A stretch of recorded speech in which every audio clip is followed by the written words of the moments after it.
యత్రాస్తి భోగో నహి తత్ర మోక్షః, యత్రాస్తి మోక్షో నహి తత్ర భోగః. శ్రీ సుందరీ సేవన తత్పరాణం భోగశ్చ మోక్షశ్చ కరస్థ ఏవ. ఐహిక సుఖాలనిచ్చే వాని వలన మోక్షం లేదు. కేవలం మోక్షాన్నిచ్చేవి ఇహభోగాలకు దూరం చేస్తాయి.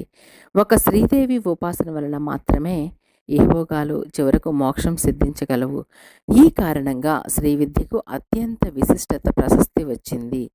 శ్రీ విద్య ప్రచారం ఉద్దేశించి ఆదిశంకరాచార్యుల వారు తమ 4 పీఠాలలో శ్రీచక్రాలను ప్రచార సాధనాలుగా ప్రతిష్ఠింపచేశారు. శ్రీ విద్య షోడశాక్షరి మంత్రాన్ని శ్రీ విద్య అంటారు. అనగా మూలశక్తికి నామం, షోడశాక్షరి మంత్రమైతే రూపం శ్రీచక్రం. భక్తుని భావనా సౌకర్యానికే బ్రహ్మం యొక్క రూపకల్పనయే కరచరణాదులతో వర్ణింపబడు పరదేవతామూర్తి.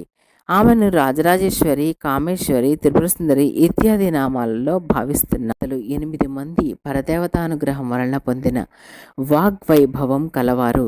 శ్రీదేవి ఆజ్ఞానుసారం వాగ్దేవతలు స్తుతించిన పాఠం లలితా సహస్రనామం. ఇంతటి మహనీయత గల స్తోత్ర పాఠం మరే దేవతా నామపాఠంలో కనపడదు. ఒక్క వృధా అక్షరం కూడా లేకుండా అద్భుతమైన సాహిత్య విశేషాలతో వాగ్దేవతలచే ప్రస్తుతించబడిన శ్రీదేవి నామ వైభవం అనన్య సామాన్యం. విష్ణు సహస్రనామాల మొత్తం పాఠం కంటే ఒక్క శివనామం శ్రేష్టం. శివనామ సహస్రం కంటే ఒక్క లలితానామ ఉచ్చరణ శ్రేష్టం.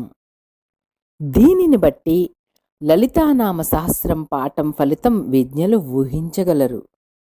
శ్రీమాత్రే నమః.